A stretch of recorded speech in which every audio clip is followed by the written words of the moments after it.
Viewers, आज हम पढ़ रहे हैं कक्षा 9वीं की इंग्लिश की जो मेन बुक है बिहाइव। इसकी जो पोयम 1 है वह हम पढ़ेंगे और इसका लेसन 1 हम पढ़ चुके हैं। यदि आपने नहीं देखा हो तो डिस्क्रिप्शन में लिंक दे रखी है। लेसन 1 को हमने हिंदी में अर्थ करके बहुत आसानी से पढ़ लिया था और यदि आप लेसन पढ़ लोगे तो आपको उसके क्वेश्चन आंसर करना भी आसान हो जाएगा और इसके साथ ही आपकी इंग्लिश भी अच्छी हो जाएगी। आप इंग्लिश भी पढ़ना सीख जाओगे। तो शुरू करते हैं। लेसन 1 की पोयम 1 है the road not taken. Road not taken इसका अर्थ है सड़क जो नहीं ली गई या सड़क जिस पे नहीं चला गया, जिस रास्ते पर नहीं चला गया। This well known poem is about making choices. यह प्रसिद्ध कविता हमारे विकल्पों से संबंधित है। जो चॉइस हम या जो विकल्प हम लेते हैं, and the choices that shapes us, और हमारी वही जो चॉइस होती है, हमारा जो चुनाव होता है वही हमें बनाता है, हमारा भविष्य बनाता है। Robert Frost is an American poet.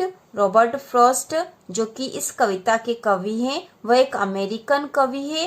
Who rights simply, जो कि सरल लिखते हैं, बट इनसाइटफुली, लेकिन अर्थपूर्ण लिखते हैं। अबाउट कॉमन ऑर्डिनरी एक्सपीरियंस, सामान्य और कॉमन अनुभव के बारे में। तो रॉबर्ट फ्रॉस्ट के द्वारा बहुत ही सरल भाषा में लिखी गई एक कविता है, लेकिन इसका अर्थ विशेष है। तो इसको शुरू कर रहे हैं। तो पोयम की जो फर्स्ट स्टैंजा है वह है two roads diverged in a yellow wood and sorry I could not travel both. तो यहाँ पे कहा गया है दो रोड जो कि एक पीले जंगल में मिलते हैं, एंड सॉरी SORRY सॉरी, और माफ करना मैंने दोनों रोड ही नहीं लिए। आई कुड नॉट ट्रेवल बोथ, में दोनों पर ही नहीं चला। एंड बी वन ट्रेवलर, और एक यात्री, एक अकेले यात्री के रूप में। Long I stood STOOD, stood मतलब खड़ा रहा। एंड बी वन ट्रेवलर, और एक अकेले यात्री के रूप में। लॉन्ग आई स्टूड, में लंबे समय तक खड़ा रहा। And looked down one as far as I could, and looked down one, और मैं उन्हें देखता रहा। As far as I could, जहां तक मैं उन्हें देख सकता था। To where it bent in the undergrowth, और यह बेंट मतलब जाकर मिल गए, क्योंकि वो रोड देख रहा था, रोड इतनी लंबी दूरी तक देख रहा था और आखिर में क्योंकि वह जंगल में मिल रहा था रोड, तो उसको आखिर में झाड़ियां और यह दिख रही थी। तो अंडरग्रोथ मतलब झाड़ियों से ही है। टू वेयर जहां तक, it bent in the undergrowth, जहां तक इसमें की झाड़ियां ही नहीं दिखाई दी। तो इसको एक बार फिर से देख लेंगे। To roads डाइवर्ज्ड DIVERGED, डाइवर्ज्ड in a yellow would, yellow पीला, वुड मतलब यहाँ जंगल अर्थ होगा। दो रोड एक जंगल में मिल रहे थे, तो रोड जो है एक जंगल की तरफ जा रहे थे। And sorry I could not travel both, और माफ कीजिए मैंने दोनों ही पर यात्रा नहीं की। And be one traveller long I stood, और अकेले, वन ट्रेवलर अकेले यात्री के रूप में। लॉन्ग आई स्टूड लंबे समय तक मैं खड़ा रहा। And looked down one as far as I could, और मैं उन्हें जहां तक देख सकता था मैंने उन्हें देखा। लुक्ड मतलब देखा। To where it bent in the undergrowth, और ये और वहां तक जहां तक यह झाड़ियों में नहीं मिल गए। इसके बाद अगला स्टेंजा नंबर 2 देखेंगे। Then took the other just as fair, और फिर क्योंकि वह लंबे समय तक तो खड़ा रहा था, उनको देखता रहा, उसके बाद उसने क्या करा। देन टुक द अदर, फिर मैंने दूसरा ले लिया, क्योंकि दो रोड थे तो उसने दूसरा ले लिया। जस्ट एज फेयर, सामान्य रूप से।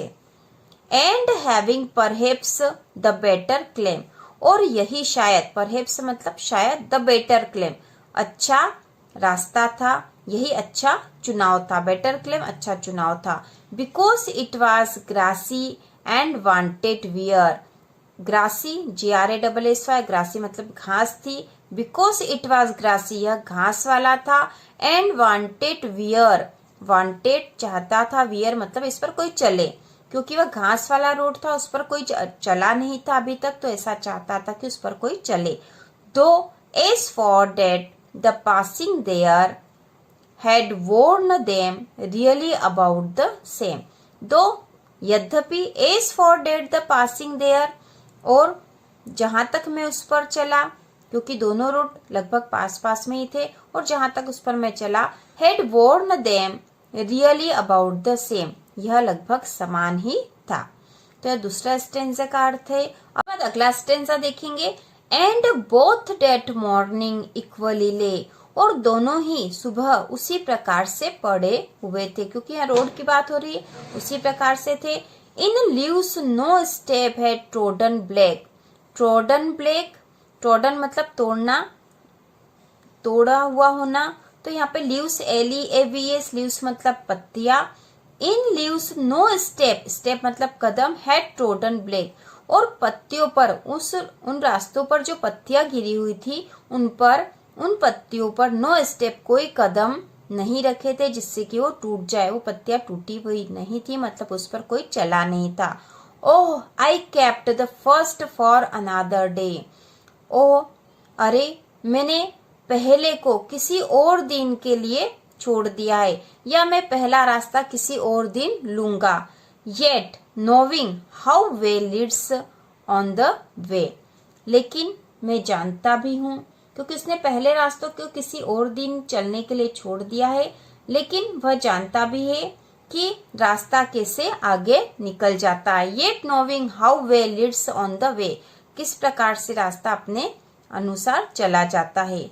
आई doubted if I should ever come back, मुझे इस बात का संदेह है कि मैं फिर कभी यहाँ वापस आ पाऊंगा, या फिर मैं इस रोड पर कभी वापस आ पाऊंगा। बाद हम लास्ट स्टेंजा देखेंगे। I shall be telling this with a sigh, SIGH, sigh मतलब आह भरना। Somewhere ages and ages hence, तो यहाँ पे पोइट बोल रहा है I shall be telling this with a sigh, मैं ऐसा कहूंगा एक आह भरकर, मतलब अपने भविष्य की बात कर रहा कि हो सकता वह कभी ऐसा कहे।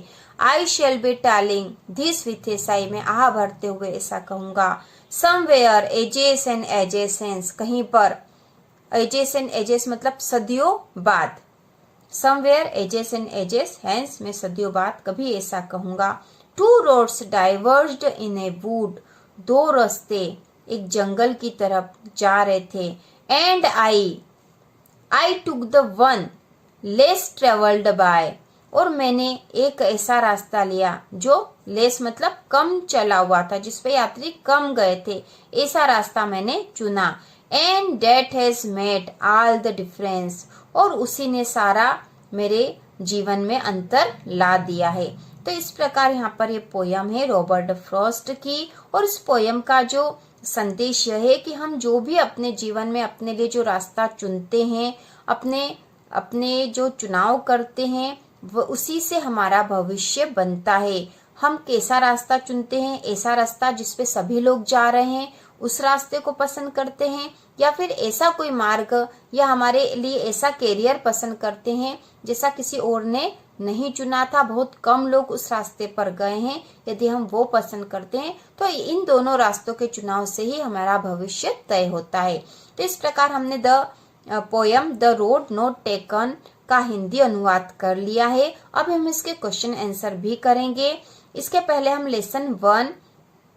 लेसन वन बिहाइव का लेसन 1 इसका की भी हिंदी व्याख्या हम कर चुके हैं, उसके क्वेश्चन आंसर भी करेंगे, और इंग्लिश के सारे लेसन से क्वेश्चन आंसर और उसकी हिंदी व्याख्या कर लेंगे, जिससे कि इंग्लिश हमारे लिए आसान हो जाए, और इसके साथ साथ हम ग्रामर भी करेंगे। तो इस बार हम इंग्लिश की भी संपूर्ण तैयारी करने वाले हैं।